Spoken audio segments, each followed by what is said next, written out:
Movie friends, welcome back to the channel, doing another Dead Meat reaction, and this is going to be for 1978 of Fear Street, which, I love the Fear Street movies. Obviously, I did reactions to them. They're up on the channel now. I did the first Fear Street 1994 Dead Meat reaction kill count, so if you guys want to check those out before this one, you obviously can. So, of course, if you guys like this type of content, hit the like button, subscribe, and share. We post as often as we can. We keep it retro while we do it, and we love doing it. So, without further ado, let's dive into this and see what he has to say.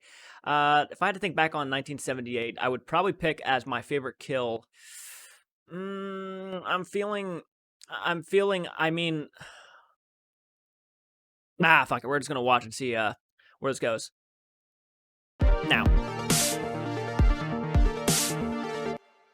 Welcome to the Kill Count, where we tally up the victims in all our favorite horror movies. I'm James A. Janice, and today we're looking at Fear Street Part 2, 1978, released in 2021 on Netflix. Part 2 technically came out my friend's birthday, but the main plot is relegated to mere minutes that bookend this film. The bulk of Part 2 is a flashback that takes place at a summer camp in the 70s, giving Fear Street the opportunity to try a different flavor of horror. Part 1 took place in the 90s and appropriately modeled itself after Scream. That meant snarky humor, this one modeled itself after Friday and the a general 13th, sense of self-awareness. Part 2 takes place in 1978, the same year Halloween came out and ushered in a golden age of slashers. Thus, this sequel is more in the vein of those films from the late 70s and early 80s, especially summer camp set ones like Sleepaway Camp and Friday the 13th. The characters are less quippy and snide than Part 1's, thankfully, and the new cast members put in excellent performances that win you over right away. Changing out the main characters is a risky move for a trilogy meant to be cohesive, but it helps that the new cast is headed by Sadie Sink, who was also able to seamlessly blend into Stranger Things when she joined its second season. I was initially worried about Part 2's setting, since I sometimes get bored during summer camp slashers, but the shift in subgenre doesn't ruin Fear Street's overall tone. There's still plenty of supernatural mystery to it, and it builds upon the lore in a surprisingly effective way. Once again, huge credit to Lee Janiak, who was essentially Fear Street's showrunner. Janiak was always meant to direct Parts 1 and 3, which were filmed first and second since they use a lot of the same cast. Part 2 was filmed last and was supposed to be directed by Janiak's friend Alex Ross Perry. An issue with scheduling as production neared caused Janiak to last-minute direct 1978 as well. She says she would have preferred to have more prep time for it, but I think it came out great. It's her best one. Emulated early slashers. Janiak and DP Caleb Heyman switched to a more voyeuristic Steadicam style for the camera, while composer Marco Beltrami added more woodwinds and percussion to his score. His music mimics Harry Manfredini so well, I mistakenly took a cue as coming directly from a Friday film. Yes. Very Friday reminiscent. Of Brenda's tune, which sounds pretty similar. Yep. Even outside of the faithful technical limitations, I think 1978's a huge improvement over 1994. The isolated setting and 1994 is pretty good. The story beats feel less strained, and there are way fewer scenes of clunky melodrama. They're still there, they're just not as frequent or as long. Will Part 2 also best its predecessor in terms of body count? Let's find out and get to the kills. Thank you. All right, here we go. The movie begins with a previously on. I like how Fear Street is basically a miniseries, a sort of hybrid between movies and traditional TV. Fear Street. It feels more fun to binge back to back than just going through a bunch of sequels. A news station reports about the murders from Part 1. The Merkins should make a parody song for 21 Jump Street, the original theme, as Fear Street. Berman watches the report while feeding Major Tom her dog named after the Bowie character. Probably why the soundtrack's playing the 90s version of a Bowie song, the Nirvana cover of Man Who Sold the World, even though that version's severely lacking in glitter. Berman sees people appear outside her house, and one of them even climbs in through the window. Don't fucking move! Wait! Stop, please! Yeah, it's Dina, who says she called Berman on the phone. Her and her little bro Josh. Sup, C? They brought along Dina's possessed ex-girlfriend Sam, too, and though Berman's hesitant, she agrees to help these young lovers. Berman's played by Gillian Jacobs, best known from Community, which I'm pretty sure Josh makes a reference to here. Cool. Berman sits her trespassers down to tell them a story about when she and her sister went to Camp Nightwing. A week later, my sister was dead. Her sister's death might be my favorite. It is so fucking gives brutal. Us a title card. Ziggy Berman's at Camp Nightwing, a summer and/or wrestling camp, judging by that wicked clothesline. That stunt person fell hard. Ziggy's a shady sider getting hazed by some Sunnyvalers who call her possessed and tie her to the same tree where Sarah Fear was once hanged for witchery. Main mean girl Sheila actually breaks out a lighter and starts to singeing some skin. What the fuck, dude? Before this Berman barbecue is ended by a counselor named Nick Good. Yep, that Nick Good, the sheriff in 1994. And in case you don't catch that on your own, don't worry. The movie makes sure you know. Thank you, King of Sunnyvale, future police chief Nick Good. Chef Nick Good's got a good ring to it. Yeah, The they cop kind of. talking to young Nick in this later scene also ties back to part 1. He's Kopinski, the officer whose gun was stolen by Dina. You just go easy on me when you're my boss, huh? Not if you keep getting your gun stolen, dude. Another link to part 1 is Nick's younger brother Will, shown here as a camper helping Sheila torment Ziggy. He'd eventually become mayor of Sunnyvale, of course, as seen in part 1 and on the TV just a few minutes ago. Fear Street Part 2 pays homage to slashers in general, and Friday the 13th in particular. Some shots in the very opening much. montage feel like direct references to Friday's earlier films. Despite what Netflix's Twitter might tell you, though, Camp Nightwing was not primarily played by Camp Daniel Morgan, which played Camp Forrest Green in Friday 6, Jason Lives. This rumor was squashed by Sean Clark on his channel Malfunction. If you don't know Sean, he's a mainstay of the horror world and has been visiting horror movie locations. I've seen him since several at least times 2008 on videos. on his excellent series Horror's Hallowed Grounds. Sean learned that Fear Street 1978 This guy was is shot so at obnoxious Camp that- Rutledge, which sits across the lake from Daniel Morgan in Georgia's Hard Labor That's Creek crazy. State Park. What a name. There That is a fucking single close to shot each other. in Fear Street that was filmed at Daniel Morgan when a kid dives off a dock into the lake. You can see the same dock in Friday 6. I understand how the Wow. mistake was made. The camps have similar looking wooden entranceways. Ziggy takes her burn to the camp nurse where she finds a book with some witch Thank you for stuff and an clearing article that about up. Ruby Lane, the I switchblade didn't know. swinging singer we saw in part 1. Ruby's murders and suicide happened in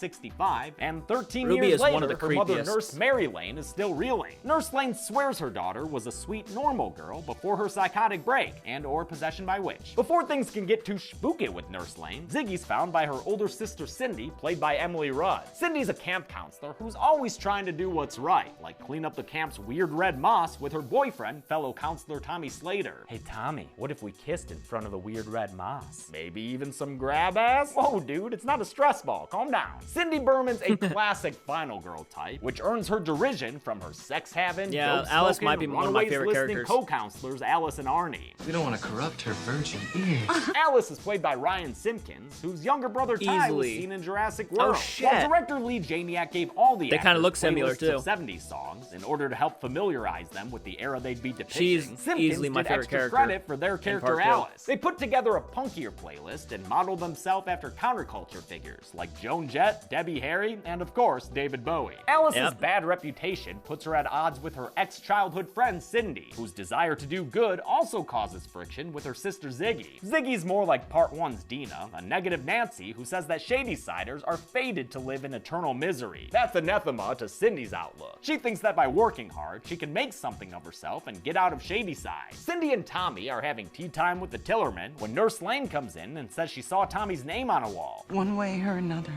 you're gonna die tonight. Yeah, one way or Wouldn't that scare the another, piss she's out gonna of you? getcha. Nurse Lane's not great at the whole killing thing, though, so Tommy knocks her out and she ends up wheeled away on a gurney. Again, like an early Friday the 13th final girl. Yeah, like a Ginny. As track 3 from Ziggy Stardust plays, Cindy goes to Ziggy for some information. She was the last one to talk to Nurse Lane before the attack, so 'Cause they were maybe she close. knows what was up with all that. Maybe it was the witch. Ziggy. What, that doesn't fit your carefully constructed bullshit view of the world? Sadie Sink is so good at playing the pissed off, me against the world tough teen. And you She's can't blame so good Ziggy at for it, being but that way. God, She's is a she obnoxious Shady-sider. We're sometimes. all cursed. They've got a death curse! Despite the Nurse Lane incident, the camp continues with its color war plans. The annual capture the flag match between Shadyside in blue and Sunnyvale in red. And they take this shit seriously. Yeah, well, he Just does. ask Sunnyvale Counselor Kurt. And let's go out there like our ancestors before us and murder those Shadyside witches! Dude, why does anyone from Shadyside even come to this camp? Yeah, It's no just kidding. a week of getting shat on by their wealthy neighbors. Tonight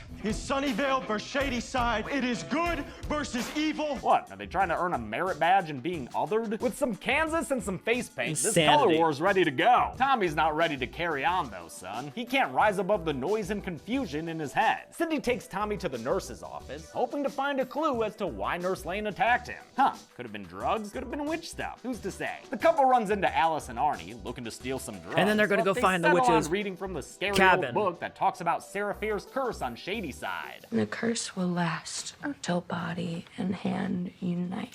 In this book is a map notated by Nurse Lane. It mentions Union, the colonial settlement that split into Shadyside and Sunnyvale in 1666. So the camp is built in the same place as the settlement? That's how you tee up part 3. They see a spot on the map marked Sarah Fear, spurring Alice and Arnie off on an adventure. Best go and join them, Sin and Tomster. Yeah, I started realizing Tommy's hearing he was gonna be the voices say killer his right name, there. just like we saw with Ryan Torres and Sam in 1994. Cindy and Tommy catch up with Alice and Arnie at a hole in the ground. They surmise that Nurse Lane was digging around for Sarah Fear's hand. If she could find it and reunite it with its body, it could end the curse on Shadyside that made her daughter Slashy. The curse will last until body and hand unite. Nearby, they find a stone staircase leading underground. This must be the witch's house. And everyone knows witches have dope-ass basements. They almost always have Nintendos. And when they don't, they have markings in the ground. It's the witch's mark. I mean, I'd rather have the Nintendo, but according to the No, book, yeah, the me too. witch's mark is where Sarah Fear cut off her hand and made a deal with the devil that has since plagued Shadyside. Near the witch's mark, Alice finds names written on the wall, like Ruby Lane and Billy Barker, well-known Shadyside killers. Oh, this is what Nurse Lane was talking about. It takes a while for the Tommy's kills to name come is in, also but here. That can't be good. It's We're probably getting in why there. Tommy's a sweaty mess right His now. dude, and why he's her reaching for boyfriend's that death axe, is and why fucked. he's sticking it in Arnie's face. God damn! The Yeah, slasher gory just as got fuck. slashing. Tommy turns his attention to Cindy and Alice next, but after a short chase with a near catch, they're separated by a cave-in. Cindy and Alice are trapped deeper in this cave system, while Tommy is free to go, and that guy's got an axe to grind.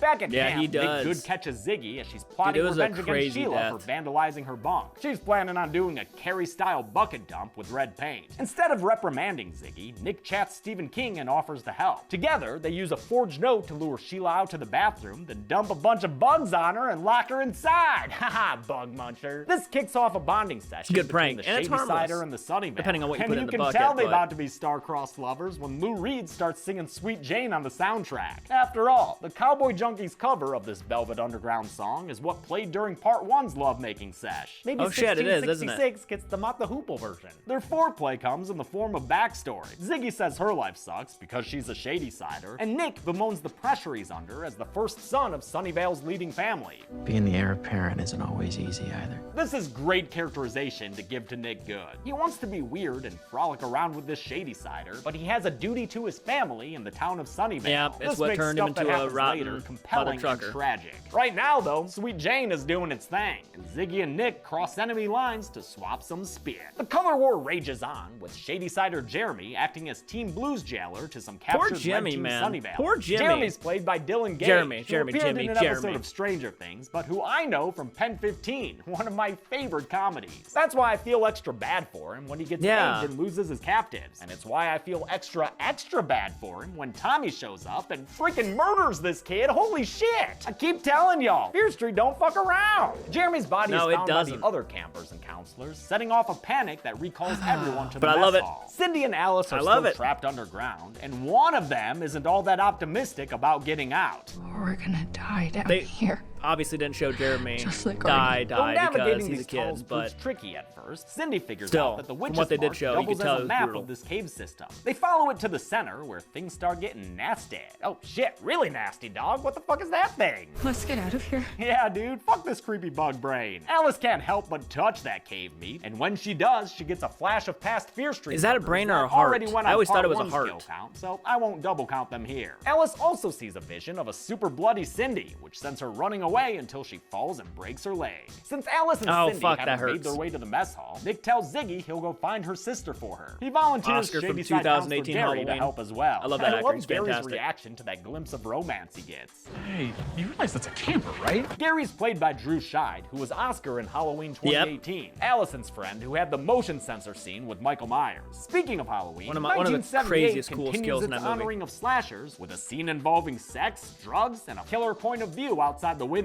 The sex scene gives us nudity from both participants. Kurt, the alpha Sunnyvaler, who led the color war rallying cry, and Joan, the crunchy Shady-Sider, who believes in peace and love, and finds Kurt sexy. He might be done, but he's kinda shagadelic.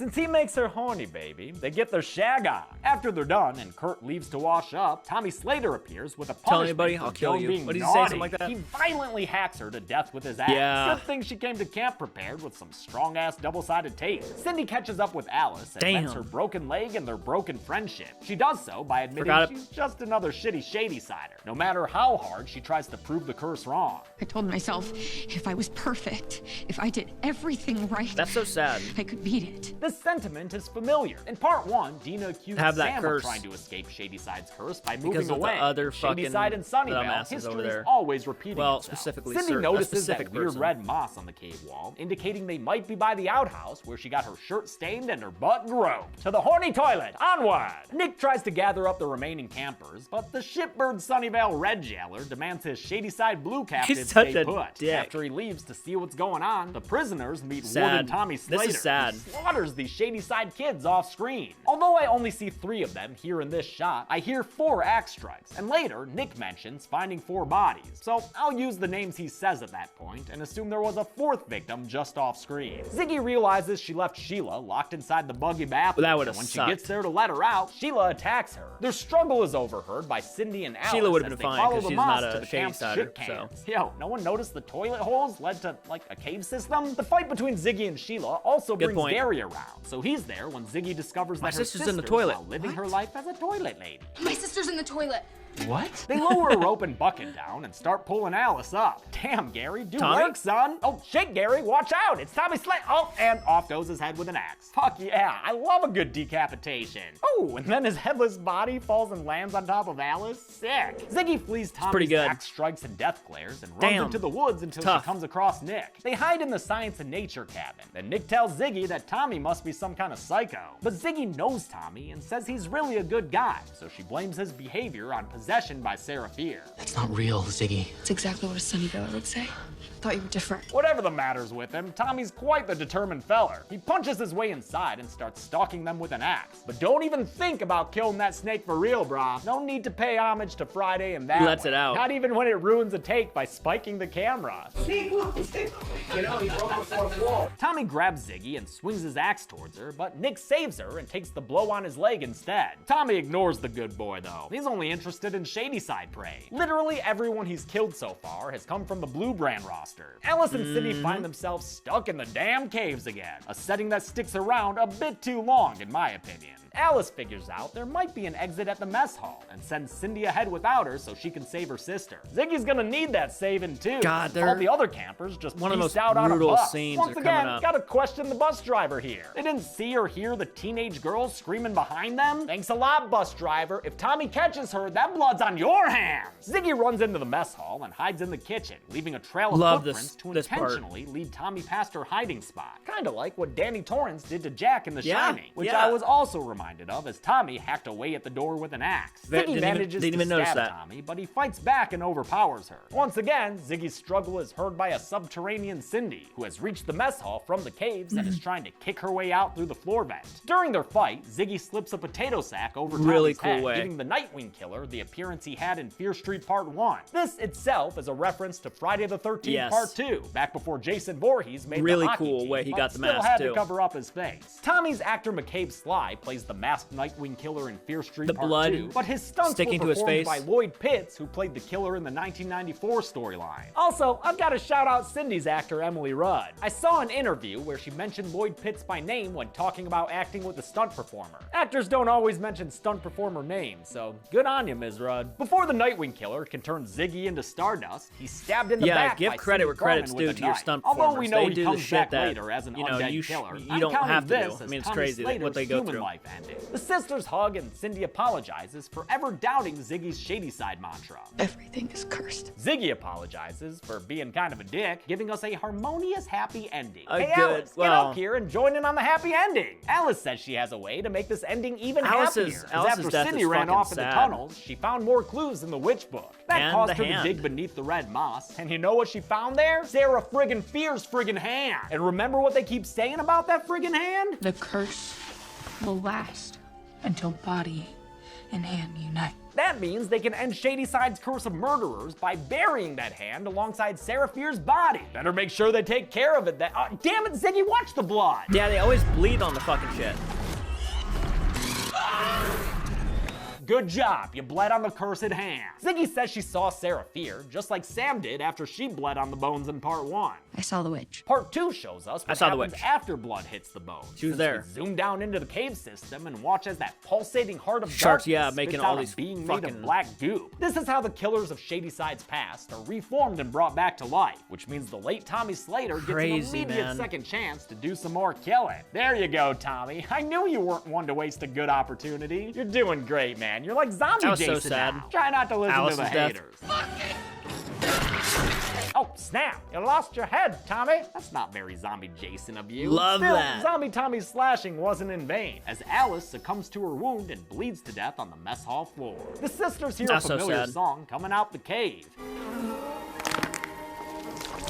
It's Ruby Lane singing about how you always hurt the ones you love. The Heart of Darkness has brought her back to life, as well as some of her Yeah, her Shadyside sister's friends. death is and easily sure, the best. Tommy, you can have a third run too. Why not? Ziggy and Cindy take the Skelly hand to the hanging tree, which is where Sarah Fear was executed and where her body should be buried. As they dig for it, they're approached by various Shadyside killers, including inaugural shiny Shadysider, Billy Barker, with his bat. The sisters don't find a body though, only a stone that says the witch forever lives. Can't really attach that Skelly hand to a rock, can ya? As the Shadyside killers close in on them, Cindy tells It was her almost sister no to escape run, at this point. hoping to buy her time by taking a shovel to Tommy's face. As Tommy fights back, Ziggy is apprehended by B-tier Shadyside monster, the Milkman, who stabs her in the gut? Oh wow, big push for Milkman there. I thought that dude was a mid-carder for sure. Jokes aside, this is a seriously tragic scene. Yeah, The it's sisters get horrifying. stabbed and hacked to death in slow motion. It's depicted so brutally, the violence unforgiving, and it's downright sad when we watch them die together, laying side by side. I'm on the verge of crying here, man. Since It when was is fucked. this series called Tear It Street? was These fucked. kills were filmed near the end of Fear Street's exhausting 100+ day production, which is why Janiac says she kept came adding back, more so I would and more consider blood. her. It was just like a real reflection of where my soul was at the time.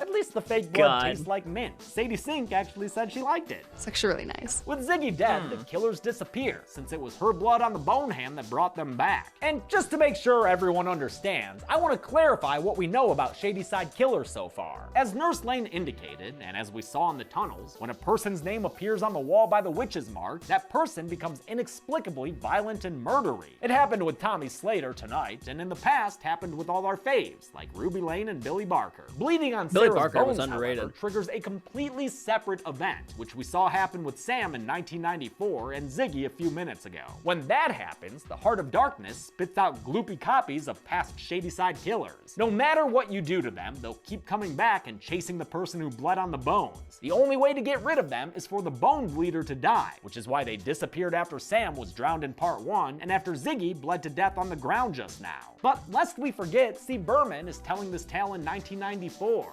Who is actually Ziggy? Dead. And so was I. Ah, there's that OG man who sold the world. So much spookier. Nick Good finds Ziggy's body and brings her back to life with magical movie CPR. This is the twist to Fear Street Part 2. See, Berman wasn't Cindy Berman, it was Ziggy, whose real name is Christine Berman. Wait, you're Ziggy?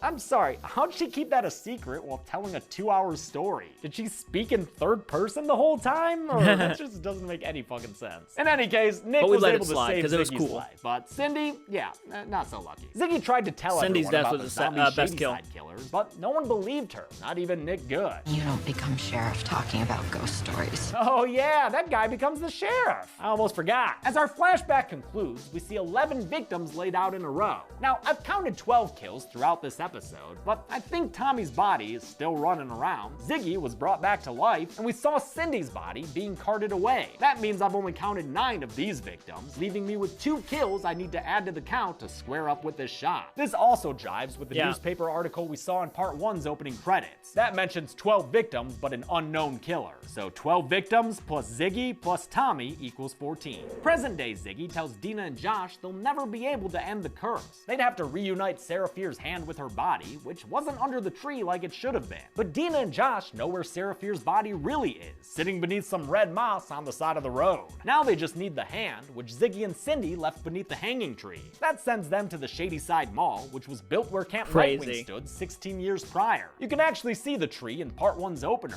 where you also see that Sheriff Good walks with a limp, a result of the axe strike he suffered, saving Ziggy's life. Dina and Josh retrieve the hand from the I never mall put that together. and Dina drives it back to the he roadside must never walk mall. the same As after soon that. as she reunifies the hand with the rest of the Skelly, she has a psychedelic trip that sends her psyche back centuries. We're going back to where it all began to get the witch's story.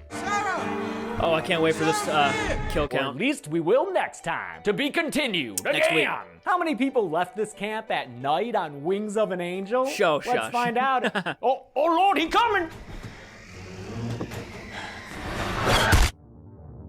The numbers. That was cool, By my the way. count, and that one shot near the end, there 14 were 14 kills in Fear 14 Street kills, Part 2. wow. We had 6 male victims, 6 female victims, and 2 2 unknown. I'm not sure of, because they were wrapped up in sheets. With a runtime of 14 kills, 111 minutes, 1 kill that left above us with a kill 13. on average, just about every 8 minutes. I'll give the golden chainsaw for coolest kill to Ziggy and Cindy Berman. Yeah. It's a double whammy that's filmed technically in a she did die, super so I serious guess that way, counts as both, yeah. especially when they cut out the sad music and stop the slow-mo, but the killers keep on stabbing just the same. Yeah, Add in it's Cindy's fucked. dying words that nothing It's hard will to keep watch. the sisters apart, and you've got a masterpiece of a death scene here. Dull Machete for lamest kill will go to the 2 bodies I had to add because my count didn't make sense without them. Who were you and when did you die? And I get Shiny that. Shadysider, the new award for my favorite Shadyside monster, will in this case go to Tommy Slater, aka the Camp Nightwing killer. Dude was already a highlight in Fear Street Yeah, Part the way he 1, ran, and this movie showed scary. why he's a main eventer. So violent. And that's it. Fear Fucking Street Part 2, brutal. 1978, came out in 2021, the middle I agree with part those of the kill Fear counts, Street by the way. That was trilogy. really it. Yeah. I'll look at Part 3 next Sunday, but until then, I'm James A. I love Janice. that. This has been the Fear Kill Street Count. right there. Next kill count. You've made it.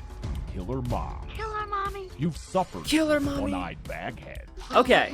You've even endured the relentless onslaught of 3D flying at your face. Okay, so that was Fear Street Part 2, 1978. Yeah, I agree with those. The Cindy and Ziggy deaths were easily the most memorable, hard to watch kills in that entire movie. I just remember when I was watching it, and my reaction's up on the channel, so you guys can watch my reaction to 1978.